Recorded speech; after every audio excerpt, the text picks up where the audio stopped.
Shalom Bapak Ibu Saudara. Saya percaya kita semuanya diberkati oleh Tuhan, amin. Yang diberkati oleh Tuhan boleh katakan yes.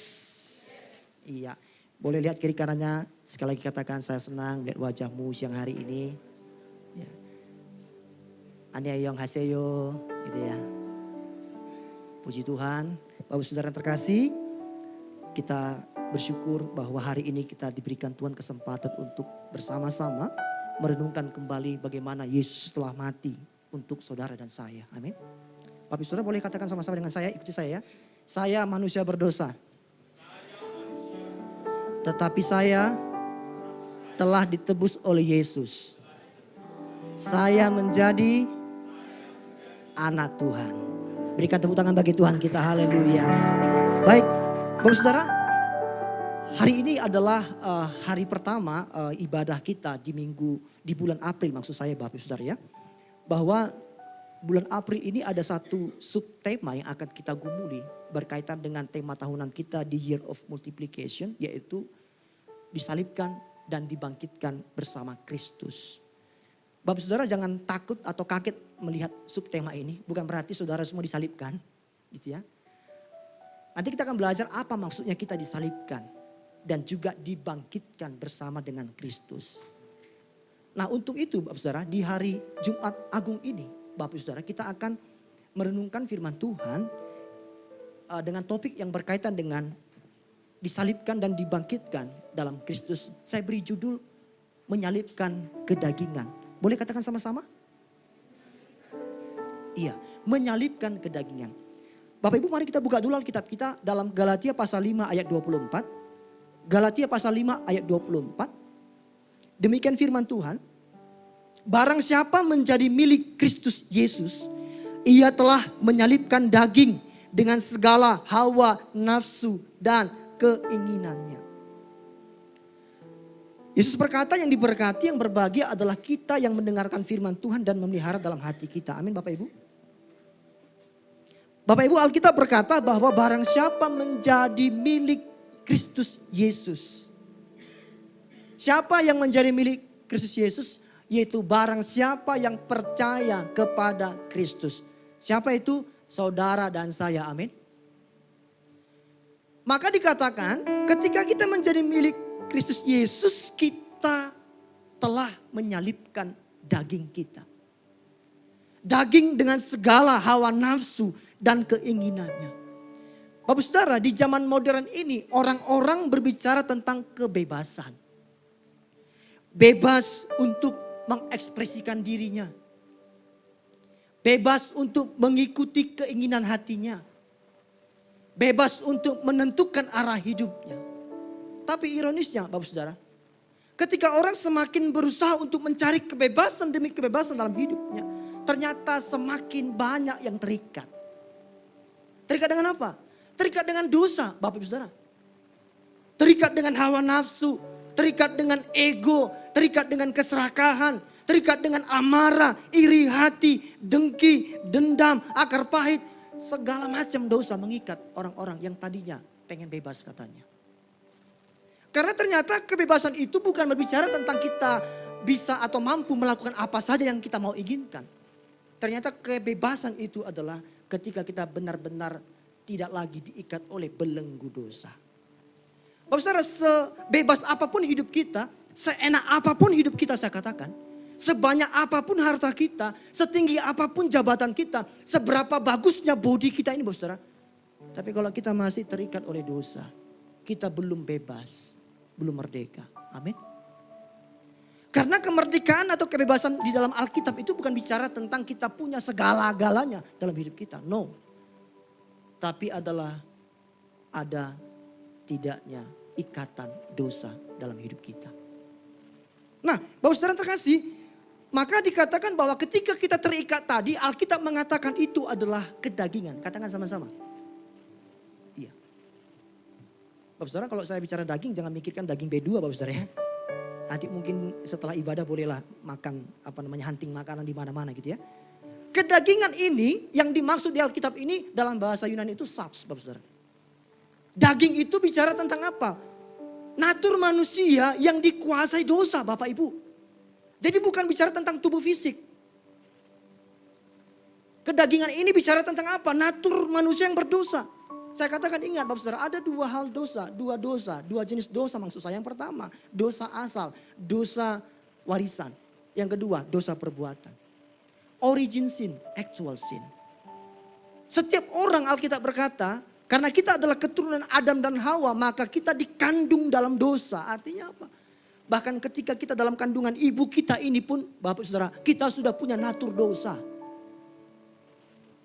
Ada di sini yang bukan keturunan Adam? Semua kita keturunan Adam, Bapak Saudara kan? Berarti dosanya Adam, Alkitab berkata dalam kitab Roma, karena dosa satu orang, maka dosa itu menyebar sampai ke semua umat manusia. Tetapi oleh karena satu orang juga yang benar, katanya siapa? Yesus yang disalibkan, Bapak Saudara, maka karena dia jugalah semua orang diampuni dosanya. Luar biasa enggak? Berikan tepuk tangan bagi Tuhan kita. Iya.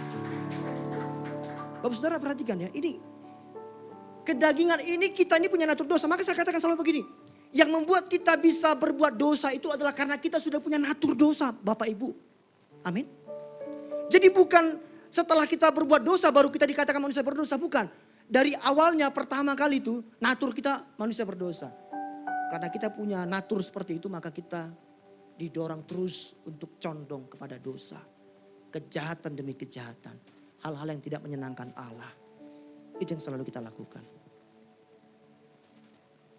Kita selalu condong kepada dosa. Kita tidak mampu menyenangkan Allah dengan kekuatan diri kita sendiri. Amin, Bapak Saudara. Tapi yang luar biasanya adalah Yesus gantikan kita. Bapak Saudara, kita ini manusia yang penuh dengan dosa. Kalau kita hitung-hitung dosa kita ini sampai sekarang, usia saya 35 tahun, Bapak Saudara. Ya. Kalau satu hari saya buat 3 dosa. 3 kali 30. 1 bulan itu berarti berapa dosa Bapak Saudara? 90. 1 tahun. 90 kali 12. 1080. Kita bulatkan 1000. 1000 1 tahun dosa saya. Saya kalikan 35. Berapa banyak dosa saya Bapak Saudara? 35 hari. Itu masih saya kurangi. Itu masih 3 dosa 1 hari. Gak mungkin kita berdosa 3 kali 1 hari. 3000 kali mungkin ya. Dosa kita kan. Saya hanya bilang 3 kali aja. Paling sedikit 3 kali dosa kita. Ini udah paling saleh nih orang nih. Tapi toh ternyata sampai usia saya 35 tahun. Banyak juga dosa saya. 35.000. Saya tanya, layak gak masuk surga? Layak Bapak Saudara? Nih. Gak layak. 35.000. Satu pun dosa saya itu gak bisa membuat saya masuk surga. Gak bisa. Karena Tuhan itu kudus. Dia tidak berkompromi dengan sedikit pun dosa. Makanya orang yang layak masuk surga itu hanya orang yang suci. Gak ada dosa. Masalahnya kan gak ada satupun orang yang begitu Bapak Saudara. Iya gak? Gak ada satu orang pun yang gak berdosa. Kan saya katakan tadi, sesaleh-salehnya orang ternyata dosanya banyak sekali ternyata. Tapi dosa kita yang banyak ini Bapak Saudara, yang berat ini. Yesus dari surga turun ke dunia. Menjadi sama dengan manusia. Dosa kita tadi ditimpakan pada siapa? Yesus. Sekarang Yesus sudah menanggung dosa kita. Dia disalibkan dan mati, dikubur bersama-sama dengan dosa kita. Tapi pada hari ketiga dia bangkit. Dia Allah. Batu kuburan, liang kubur gak bisa menahan Yesus untuk berlama-lama dalam kuburan itu. Yesus harus bangkit pada hari ketiga. Amin. Perhatikan, dia bangkit.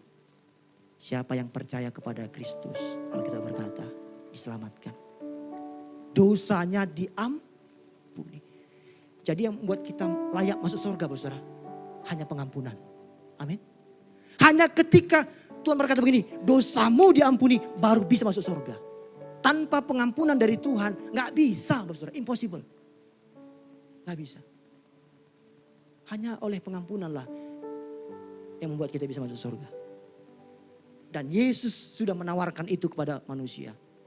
Dia disalib untuk semua dosa manusia.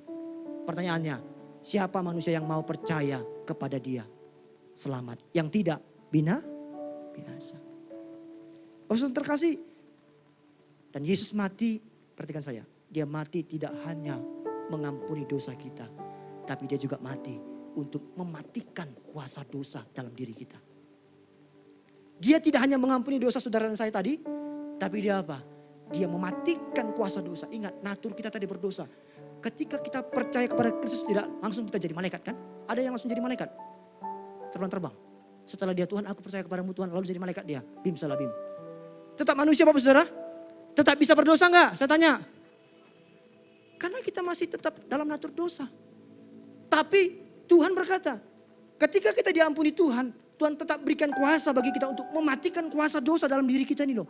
Makanya Paulus berkata begini dalam surat Roma pasal 7. Aku ingin berbuat sesuatu yang baik, tapi kenapa yang jahat yang aku perbuat?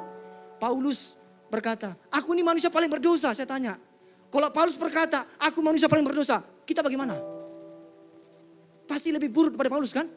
Si Paulus yang begitu setia melayani Tuhan, melakukan kehendak Tuhan, berkata, I'm a chief of sinners. Aku ini pendosa paling besar, paling berat di muka bumi ini.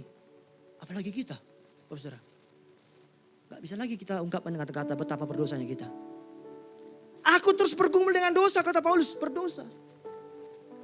Aku ingin berbuat yang baik, yang benar, tapi kenapa? Ada dorongan untuk berbuat yang jahat. Artinya apa? Ketika seseorang percaya kepada Kristus, saudara, ternyata masih ada dorongan dalam diri manusia untuk apa? Berbuat dosa. Makanya ketika manusia di Taman Eden, ya, saudara, ada dua keadaan manusia sebelum jatuh dalam dosa ya. Yang keadaan pertama adalah bisa tidak berdosa. Apa kata saya bilang?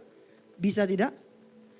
Adam dan Hawa itu bisa tidak berdosa. Yang kedua, bisa berdosa. Tapi yang dipilih oleh Adam apa? Lalu setelah manusia berdosa, Bapak Saudara, sebelum ditebus oleh Kristus, manusia hidupnya apa? Tidak bisa tidak berdosa. Perhatikan saya. Tidak bisa pasti berdosa. Namun setelah Kristus mati tebus manusia, lalu manusia percaya kepada korban Kristus, berubah lagi posisi kita. Bisa berdosa dan bisa tidak berdosa. Tapi lagi-lagi, yang mana kita lakukan? Iya kan? Setelah kita jadi orang Kristen, kita tetap bisa berdosa kan? Seperti Adam kan, Saudara? Tapi nanti ketika kita masuk surga, satu keadaan kita tidak bisa berdosa. Amin. Hanya di surga kita nanti keadaan kita tidak bisa berdosa. Selagi di dunia ini ada dua pilihan kita. Bisa tidak berdosa atau bisa berdosa. Tapi saya yakin kita pasti pilih yang kedua kan? Bisa berdosa kan?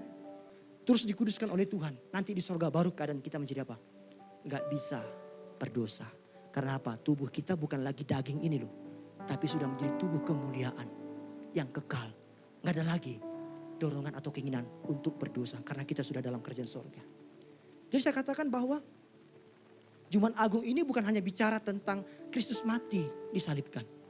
Tapi Jumat Agung juga berbicara tentang panggilan bagi kita untuk apa?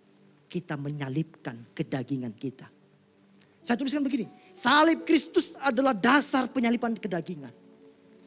Salib Kristus Bapak Saudara menjadi dasar bagi kita. Bahwa kita pun harus menyalibkan kedagingan kita. Mematikan dosa dalam diri kita ini. Karena tadi saya katakan bahwa Yesus bukan hanya mengampuni dosamu. Tapi dia mematikan kuasa dosa dalam hidup kita. Nah ada bagian yang harus kita lakukan. Yaitu apa Bapak Saudara? Kita harus mau menyalibkan kedagingan kita. Ini Alkitab katakan. Dalam Galatia pasal 5 ayat 24 tadi. Barang siapa menjadi milik Kristus Yesus. Ia telah menyalibkan daging dengan segala hawa nafsu dan keinginannya. Apa maksudnya menyalibkan kedagingan?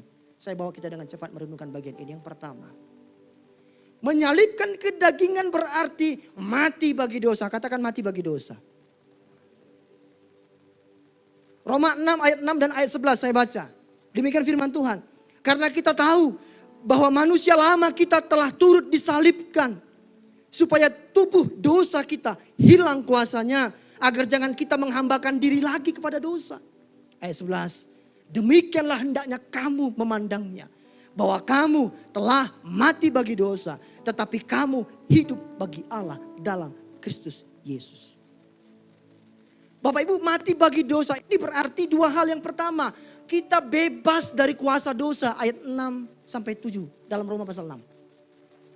Kita bebas dari kuasa dosa. Ingat, ketika kita belum menjadi milik Kristus, yang menjadi Tuhan kita adalah dosa. Kita menjadi hamba dosa, kita menjadi budak dosa. Tuhan kita dosa. Ingat konsep Tuhan dan hamba. Hamba harus tunduk kepada tuannya. Ketika kita di luar Kristus, maka yang menjadi Tuhan kita adalah dosa. Maka kita pasti selalu tunduk dengan dosa. Kita selalu berbuat dosa. Kenapa? Tuhan kita dosa. Tapi katanya sebaliknya ketika kita jadi milik Kristus, Bapak Saudara, Tuhan kita bukan lagi dosa, Tuhan kita Allah. Kita hambanya Allah, kita hidup bagi Allah katanya. Artinya apa Bapak Saudara? Maka kita pun harus taat kepada Allah. Karena apa? Dia udah menjadi Tuhan kita di dalam Kristus. Nggak lagi dulu, Tuhan kita masih dosa. Maka saya katakan yang kedua, mati bagi dosa berarti hidup bagi Allah. Amin Saudara.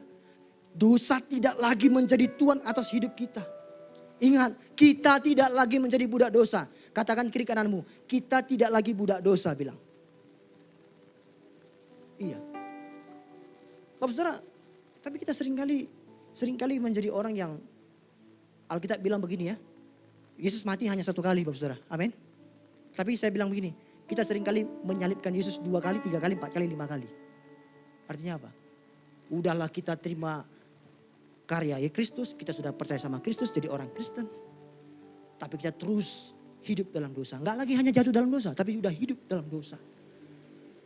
Ada banyak orang jadi anak Kristus, anak Tuhan. Karena pekerjaan, karena jodoh, karena tawaran, promosi dan sebagainya, popularitas, tinggalkan Tuhan. Besok-besok balik lagi menjadi orang Kristen katanya. Murtad lagi, balik lagi. Bapak Saudara. Tapi hanya Tuhan yang tahu bagaimana imannya yang sesungguhnya kan Saudara. Makanya saya nggak terlalu bangga dengan orang yang berkata, oh dia dulu Kristen jadi agama lain lalu dia jadi Kristen lagi. Hebat ya. Kita belum tahu bagaimana dia. Bisa jaga dia pindah lagi nanti. Iya kan? Bapak Saudara, ini orang yang konyol maksud saya Bapak Saudara. Jadi kalau kita mati bagi dosa berarti kita itu hidup kita itu bagi Allah. Mati bagi dosa selalu diikuti hidup bagi Allah. Gak bisa tidak. Itu prinsip Alkitab. Nah mati bagi dosa bukan berarti kita tidak berdosa Bapak Saudara. Perhatikan saya. Mati bagi dosa bukan berarti kita tidak berdosa. Bukan berarti kita tidak bisa lagi jatuh dalam dosa. Saya katakan selagi kita masih di dunia ini Bapak Saudara kita masih mungkin jatuh dalam dosa. Tetapi mati bagi dosa artinya apa? Kita tidak lagi dikendalikan oleh kuasa dosa. Kita tidak lagi dituntut oleh kuasa dosa. John Calvin seorang teolog berkata begini. Kematian Kristus menjadi kematian kita terhadap dosa. Amin saudara.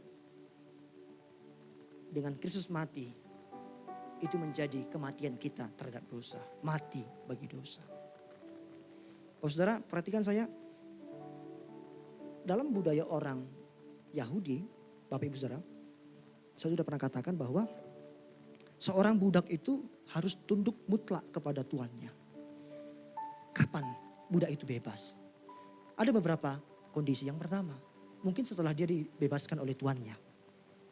Yang kedua, mungkin ketika dia ditebus. Yang ketiga, ketika tuannya mati. Atau dia mati. Baru bebas dia. Kalau dia tidak dibebaskan tuannya, dia tidak ditebus oleh orang lain. Tapi yang ketiga masih ada pilihan. Ketika dia mati, dia nggak lagi terikat oleh tuannya kan? Sama Bapak Saudara. Kalau kita mati bagi dosa, meskipun dosa memanggil-manggil kita. Iya kan? Sini katanya. Kita nggak akan respon lagi, kenapa? Udah mati. Kita nggak harus tunduk lagi sama panggilan dosa. Tapi ketika kita hidup bagi dosa, maka ketika dosa panggil kita buat sesuatu, kita pasti lakukan. Kenapa? Kita budak dosa.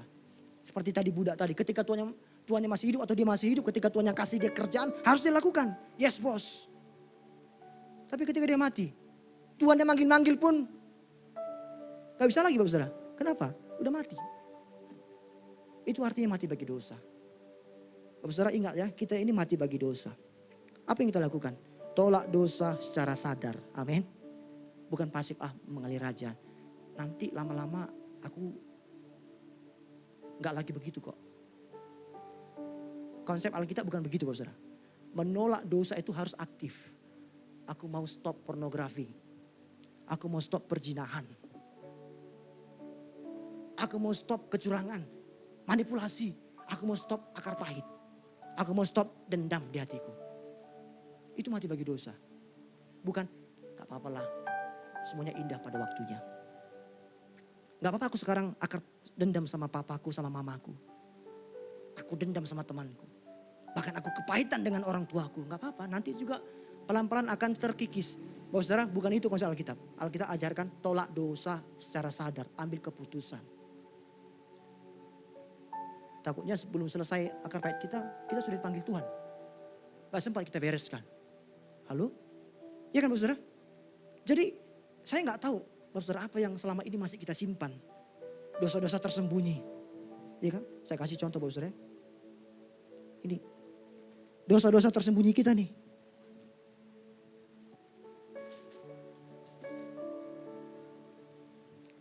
Yemi tolong bantu Bapak sini dek. Perhatikan saya Bapak saudara. Angkat tinggi-tinggi ya. Perhatikan Bapak saudara. Nih dosa-dosa kita nih. Saya gak mampu ngeprint semua dosa kita terlalu banyak. Jadi saya print beberapa aja Bapak saudara. Akar pahit. Boleh dipindah dek. Nih. Apa lagi nih? Pikiran.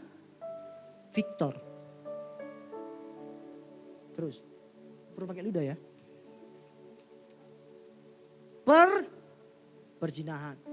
Perselingkuhan. Sudah punya pasangan. Masih aja lagi berzina dengan orang lain. Terus.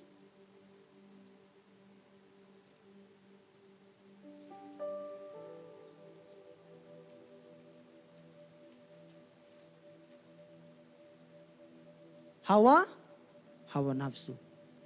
Hidup kita seringkali dikendalikan oleh hawa nafsu kita. Terus.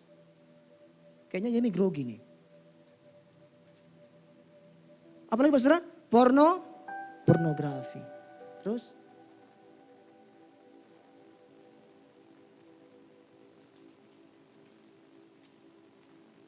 Dendam. Bapak saudara, dendam. Terus deh? Ada lagi? Ego. Iri hati. Habis. Saudara yang seringkali kita lakukan apa? Contoh saya ambil ego. Ini.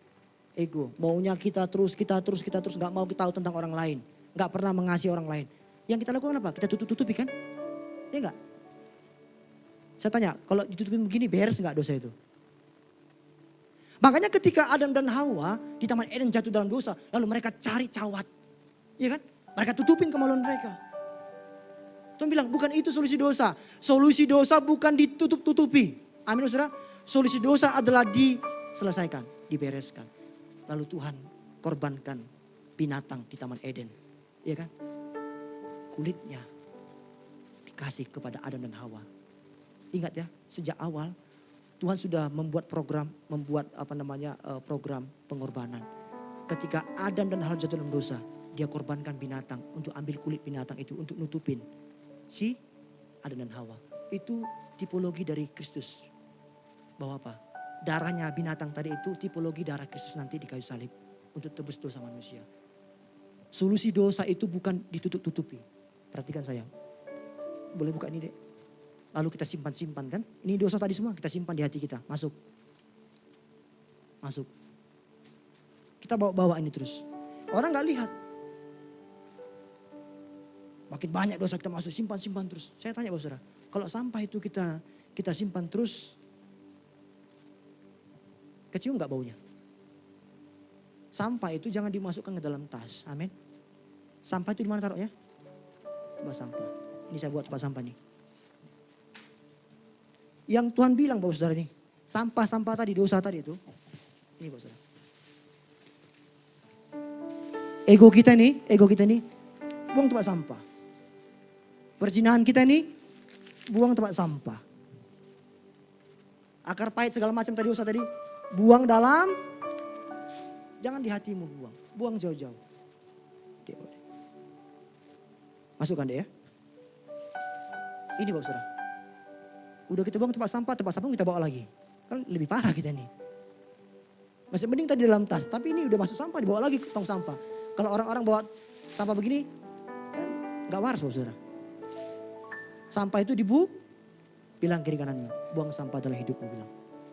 Jangan simpan. Bau bilang, busuk. Baru balas, kau juga bilang, jangan aku aja kau bilang. manusia, Bapak Saudara. Yang kedua, apa maksud dari menyalibkan kedagingan? Menyalibkan kedagingan berarti meninggalkan pola hidup yang lama. Katakan meninggalkan pola hidup yang lama. Iya. Menyalibkan kedagingan itu berarti kita tinggalkan pola hidup yang lama. Kolose 3 ayat 5. Firman Tuhan berkata begini. Karena itu matikanlah dalam dirimu segala sesuatu yang duniawi. Yaitu percabulan, kenajisan, hawa nafsu, nafsu jahat dan juga keserakahan. Yang sama dengan penyembahan berhala. Ternyata semua dosa-dosa percabulan, kenajisan, hawa nafsu, nafsu jahat, keserakahan. Itu sama dengan penyembahan berhala. Karena apa? Karena ini semua membuat kita menjauh dari Tuhan. Perhatikan saya, berhala adalah segala sesuatu yang membuat saudara dan saya jauh dari Tuhan. Kalau HP-mu membuat kau jauh dari Tuhan itu berhala. Jual. Kalau pacarmu buat kau jauh dari Tuhan itu berhala. Kalau suamimu, istrimu, anakmu buat engkau jauh dari Tuhan itu berhala. Contoh. Pak Gembala telepon jemaat. Shalom Amang, shalom. Hari ini kita ibadah, jangan lupa Amang ya, ibadah Jumat Agung ya. Amang kan jarang ke gereja, paling tidak Jumat Agung datanglah gitu ya. Oh sorry Amang, hari ini aku pun berhalangan. Lu kenapa? Menjaga anakku Amang. Kalau udah begitu tuh, itu berhala. Anak membuat bapak jauh dari itu, bawa aja anakmu ke gereja. Iya enggak? Atau Pak maaf aku gak bisa ibadah, kenapa? Jaga opung. Bawa opungmu ke gereja. Itu yang benar. Kita kadang-kadang bilang aku mengasihi keluargaku dulu baru ke gereja. Salah. Itu udah berhala. Segala sesuatu yang buat kita jauh dari Tuhan bahkan lupa Tuhan itu Kalau engkau lebih memilih main futsal daripada ke gereja, itu berhala. Dosa. Kalau engkau lebih memilih untuk jalan-jalan dengan temanmu daripada ke gereja, itu dosa. Itu berhala maksud saya. Ini perhatikan. Jadi bukan hanya kita buat patung lalu hum balahum balahum balahum balahum. Itu berhala zaman dulu mungkin. Berhala modern, hati-hati. Apa yang kita punya sekarang ini bisa jadi berhala. Kenapa? Itu sudah membuat kita jauh dari Tuhan.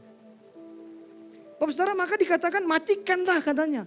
Matikanlah dalam dirimu segala sesuatu yang duniawi. Kata matikanlah ini nekrosate. Ini bentuk imperatif. Aorist imperatif artinya apa? Perintah tegas yang harus kita lakukan Bapak saudara. Matikan itu bukan apa? Bukan setengah mati tapi membunuh. Mematikan, meniadakan, menghilangkan sama sekali. Melenyapkan sama sekali. Jadi bukan setengah mati Bapak saudara. Atau mati suri. Jadi kata matikanlah di sini dalam Alkitab ini bilang apa? Benar-benar bunuh. Benar-benar jangan kasih sedikit pun nafas. Matikan. Tiadakan dosa itu, hawa nafsu itu. Ini tindakan radikal yang tegas Bapak Saudara. Bukan kurangilah hawa nafsu, bukan. Kendalikanlah hawa nafsu, bukan. Tapi apa? Matikan. Kita kan seringkali bilang, gak apa-apa aku kurang-kurangi aja. Udahlah berhenti kau merokok. Enggak Pak, aku kurang-kurangi aja Pak. Ya kan? Dulu 3 kotak, sekarang 3 kotak kurang 1 batang. Sampai mati kayaknya gak berhenti-berhenti kayaknya itu. Iya kan? Ngurangnya pun sedikit kali. Iya kan? Udahlah. Jangan lagi kau terikat pornografi. Gak apa-apa kurang-kurangnya aja lah. Dulu aku nonton video 1 hari itu bisa 10 video porno. Sekarang ya 9 video setengah lah. Dikuranginya 22 menit gitu ya. Bapak saudara, Alkitab bilang, perhatikan saya ya. Apa katanya? Matikan. Bukan kurangi loh. Halo? Yang sering buat alasan, aku kurangi Pak. Aku ragu aku. Sampai Tuhan datang gak akan habis itu. Ya kan? Sampai Tuhan Yesus datang untuk kali kedua, belum habis-habis dosa kita itu. Kenapa? Lalap kita kurangi, gak habis-habis. Kenapa? Kurangi 1 yang lain tambah lagi masalahnya. Artinya apa saudara? Tidak ada ruang kompromi untuk dosa. Yang ada adalah konfrontasi terhadap dosa. Lawan dosa itu. Jangan kompromi saudara. Maka mati bagi dosa berarti apa? Berhenti memelihara dosa sebagai gaya hidupmu. Halo? Yang menjadikan dosa jadi gaya hidupnya. Berhenti. Stop. Amin saudara.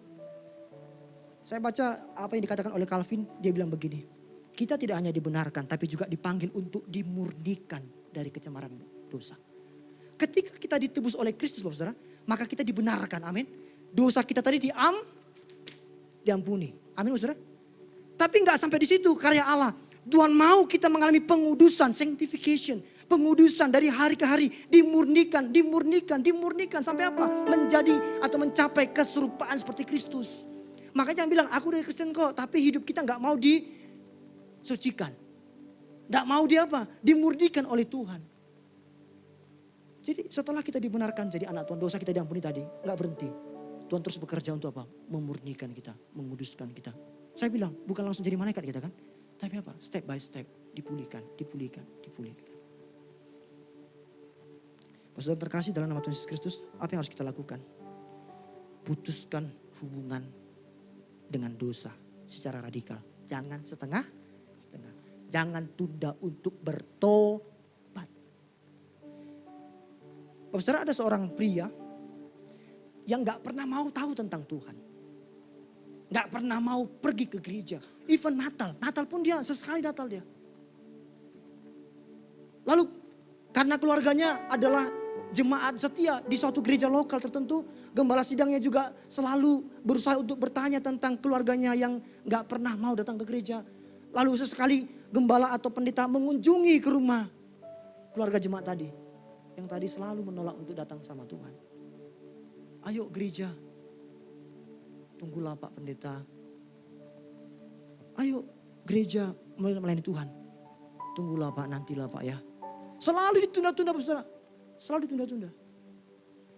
Tahun demi tahun berlalu Bapak Saudara. Suatu ketika keluarga mereka berkata kepada Pak Gembala. Pak Gembala tolong bantu doa. Lu kenapa? Saudaraku si A itu Pak. Sakit. Dirawat di rumah sakit. Karena pendeta, ya itu pelayanan. Datang ke rumah sakit. Didoakan dalam nama Yesus. Lalu dia bilang, Pak, Bapak sebenarnya ini sudah dikasih Tuhan kesempatan untuk setia sama Tuhan. Bapak sekarang sakit begini. Dia bilang, iya Pak Pendeta. Dia nangis. Iya Pak Pendeta, saya minta maaf. Aku berdosa. Kalau aku sembuh Pak Pendeta, aku akan rajin ibadah. Aku akan melayani Tuhan. Dalam hati Pak Pendeta, udah sakit baru kau bilang begitu. Iya kan? Saudara, iya, sembuh abang ya. Didoakan. Beberapa hari kemudian, apa yang terjadi? Dipanggil Tuhan. Gak sempat lagi dia untuk melayani Tuhan. Bertahun-tahun sudah dipanggil untuk datang ibadah melayani, tapi dia gak nolak terus kan? Akhirnya apa? Gak ada kesempatan bagi dia saudara untuk melayani Tuhan lagi. Ya mungkin dia bertobat, dia minta ampun sama Tuhan, Tuhan ampuni dosanya, iya. Tapi dia udah gak pernah lagi berbuat sesuatu untuk Tuhan selama hidupnya. Ya kan? Saudara, artinya apa? Jangan kita tunda-tunda bertobat. Amin saudara. Kekudusan itu membutuhkan keputusan yang tidak nyaman. Kalau kita jatuh dalam dosa digital, saudara, hapus aplikasinya. Lalu kita sadar aplikasi ini buat kita berdosa. Dalam nama Yesus aku gak mau lagi pakai aplikasi ini. Dalam nama Yesus, darah Yesus berkuasa. Darah Yesus berkuasa. Saudara tengking-tengking pun besok saudara akan jatuh. Kenapa? Masih di situ aplikasinya. Iya enggak? Pernah enggak begitu teman-teman? Aku mulai besok gak mau lagi main ini deh. Habis waktuku. Tapi aplikasi masih di handphone kita. Kita buka lagi enggak besok atau 2 hari kemudian? Buka kan? Makanya apa? Hapus aplikasinya. Batasi akses untuk aplikasi itu. Jika lingkunganmu membuat engkau berdosa, jauhi. Kalau circlemu yang kau bilang circle itu membuat engkau jatuh dalam dosa, buat kau jauh dari Tuhan, berani menjauh. Itu keputusan yang tidak nyaman memang. Mungkin temanmu tersakiti hatinya. Kau pilih mana? Menyakiti hati teman atau menyakiti hati Tuhan? Iya kan? Apalagi Pak yang kita lakukan Pak? Identifikasi dosa yang kita pelihara dalam tanda kutip. Apa dosa-dosa yang masih kita simpan, yang masih kita toleransi selama ini? Saya katakan begini ya, dosa tumbuh dalam kegelapan, tapi dosa hilang dalam terang. Iya enggak? Dosa tumbuh dalam kegelapan, tapi dosa itu hilang dalam terang. Makanya bawa dosamu sama Tuhan. Terang itu. Dia akan pulihkan dosamu. Ampuni. Jangan kau simpan-simpan terus dalam kegelapan. Semakin kita simpan dosa dalam kegelapan, semakin tumbuh hebat dosa itu. Mengakar kuat dan susah untuk diapain Bapak Saudara? Dicabut. Jadi selagi dosa itu masih bisa kita tinggalkan, ayo tinggalkan. Jangan nunggu nanti sudah sulit untuk kita cabut atau kita lepaskan. Ayo, saya nggak tahu apa yang kita pelihara selama ini. Di hati kita, di pikiran kita, saya nggak tahu. Tapi Tuhan tahu, saudara tahu. Hari ini ambil keputusan. Amin Bapak Saudara. Untuk apa? Identifikasi. Aku kayaknya lemah dalam hal ini. Aku mau tinggalkan itu. Tinggalkan pola hidup yang lama. Jangan ulangi lagi. Bapak Saudara, saya pernah kasih cerita ya. Waktu itu ada yang bernama Joni ya. Saya ulangi sekali lagi. Tahun lalu kayaknya saya sudah sampaikan. Saya ceritakan sekali lagi. Ada seorang bernama Joni, Bapak Saudara ya. Joni ini hidup dalam lingkungan Kristen. Karena memang dia orang timur, Bapak Saudara ya. Hari Minggu Joni gak pernah ke gereja. Joni duduk di warung tua. Ya kan? Main gitar. Hupatoru rohaki. Dia orang timur kok tahu lagu Batak. Banyak juga orang timur tahu lagu Batak ya. Temi aja tahu kan? Lalu Pak Pendeta lewat pulang gereja kan? Pulang gereja. Joni. Shalom Pak Pendeta. Shalom. Dia bisa juga bilang shalom. Joni minggu depan ke gereja ya? Bapak Pendeta. Joni masih muda. Orang-orang tua ke gereja Bapak Pendeta katanya. Oh ya udah kata Pak Pendeta. Minggu depannya ketemu lagi Pak Pendeta dengan Joni. Karena Joni duduk nongkrong dekat warung yang dekat gereja gitu. Yang selalu dilewati oleh pendetanya. Lalu pendeta, Joni ayo ke gereja. Sorry Bapak Pendeta. Bapak Pendeta jangan pergi ke gereja. Saudara, lalu ketika Natal telah tiba. Karena Joni hidup dalam keluarga Kristen. Lalu orang tuanya pun memberikan baju Natal untuk Joni yang masih remaja. Dia pakai baju Natal baru. Lalu dia datang ke gereja bersama keluarga. Bersama keluargaku gitu ya. Lalu dia ibadah. Dengarkan khotbah dari pendeta. Saudara, dia merasa aku dipanggil Tuhan. Aku mau bertobat. Joni mau bertobat. Yes katanya gitu ya. Lalu dia pulang dia bilang gini ke Pak Pendeta. Pak Pendeta, Joni tadi diberkati dengan firman Tuhan Pak Pendeta. Joni mau bertobat. Bagus Joni kata Pak Pendeta. Saudara, lalu Bapak Pendetanya bilang gini, Joni kalau gitu Joni dibaptis ya. Boleh Pak Pendeta, tapi Joni harus ikut dulu pendalaman Alkitab ya. Oke Pak Pendeta, Joni ikut pendalaman Alkitab. Setiap minggu Joni ibadah. Kenapa? Dia mau bertobat, dia mau berubah. Lalu saudara, ketika tiba hari dia dibaptis, Joni bawa jubahnya, gitu kan ya. Lalu dipanggil di depan, di mimbar gereja itu ada kolam baptis, saudara ya. Dibuka kolam baptisnya. Lalu Joni masuk ke dalam kolam baptis. Pak Pendeta pegang Joni bilang begini, Joni, hari ini kamu saya baptis dalam nama Bapa, Putra dan Roh Kudus. Nama kamu bukan lagi Joni tapi Yohanes murid Yesus. Baptis. Siapa namamu? Yohanes murid Yesus katanya. Lalu naiklah Joni dari kolam baptis. Lalu pulang ke rumah. Baca Alkitab. Ya kan? Luar biasa. Ibadah dia ikutin. Ibadah rumah tangga dia ikutin. Ibadah sekolah minggu dia ikutin. Padahal dia sudah besar. Ibadah komunitas dia ikutin. Padahal dia laki-laki. Saking semangatnya. Satu minggu berlalu ketika dia pengen minum, dia buka kulkasnya. Ada topi miring di situ. Ada bir. Dia tutup. Dalam nama Yesus. Darah Yesus berkuasa. Aku bukan Joni lagi. Aku Yohanes murid Yesus. Dia tinggalkan. Beberapa hari kemudian dia buka kulkas. Masih ada lagi situ minumannya. Dia tolak. Dalam nama Yesus. Darah Yesus berkuasa. Aku bukan lagi Joni. Aku Yohanes murid Yesus. Saudara, setelah 1 bulan. Dia pengen minum lagi, dibuka kulkas. Masih ada di situ. Kali ini dia geleng-geleng kepalanya. Darah Yesus katanya. Diambilnya 2 botol saudara. Dibawanya ke kamar mandi. Ada bak berisi air. Dia baptis. Bir itu. Bir, hari ini kau saya baptis. Dalam nama Bapa, Putra dan Roh Kudus. Namamu bukan lagi bir tapi orange juice. Lalu diminumnya saudara. Apa dia? Aurora. Asal rap. Tahu gak kenapa dia bisa jatuh? Dia gak putuskan itu tadi. Kalau di hari waktu pertama kali dia lihat itu bir, kalau dia langsung buang itu bir, kayaknya dia gak jatuh kan?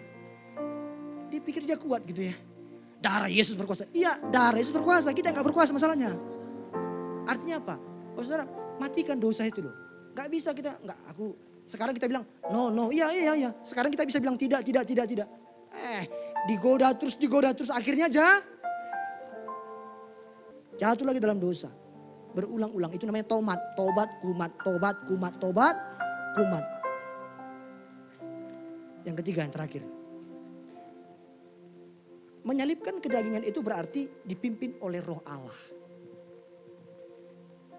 Galatia 5 ayat 16 dan 25 saya baca. Maksudku ialah hiduplah oleh Roh, maka kamu tidak akan menuruti keinginan daging. Jikalau kita hidup oleh Roh, baiklah hidup kita juga dipimpin oleh Roh. Roh ini Roh Kudus, Bapak Saudara, Roh Allah itu sendiri.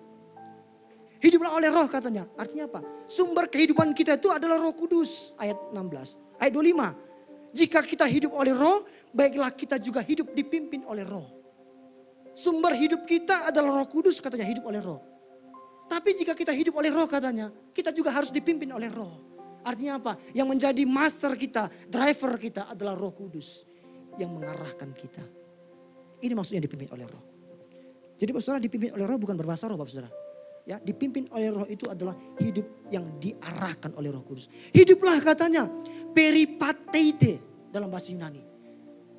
Sama, ini juga bentuknya adalah aorist imperatif yang berarti apa? Satu kali, ini perintah tegas yang harus kita lakukan, Saudara. Artinya literal, berjalanlah terus oleh Roh. Hiduplah oleh Roh artinya apa? Berjalanlah terus oleh Roh. Jadi ini bukan tindakan sesekali, hanya ketika hari Minggu aku jalan oleh Roh Kudus. Senin, Selasa, Rabu, Kamis, Jumat, Sabtu aku dipimpin oleh kedaginganku. Bukan. Jadi kata hiduplah ini, berjalanlah terus ini adalah tindakan yang continue atau menjadi gaya hidup kita day by day. Setiap hari kita mau dipimpin, diarahkan oleh Roh Kudus. Nah, dipimpin oleh Roh Allah itu memiliki arti apa?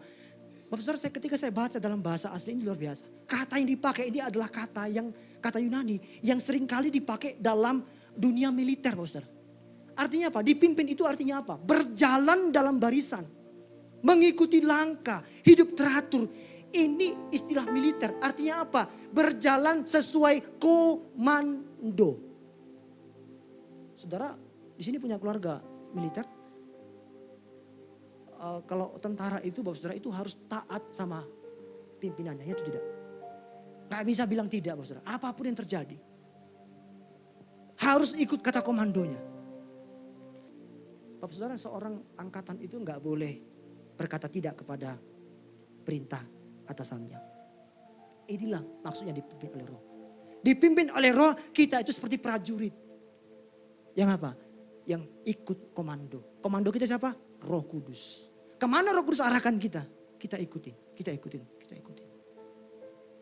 Seperti domba yang selalu ikut gembalanya. Di gereja itu gak semuanya domba, Saudara. Saya katakan, ada juga yang kambing. Ada juga yang ular, bahkan ular beludak. Bukan di sini, Saudara. Di luar sana. Ayo kita seperti domba yang mau taat sama gembala kita. Hidup dipimpin Roh berarti kita serahkan kendali hidup kita ini kepada Allah. Karena apa? Karena tanpa pimpinan Roh Kudus, Saudara, kita nggak bisa hidup menyenangkan Allah. Amin. Martin Luther bilang begini.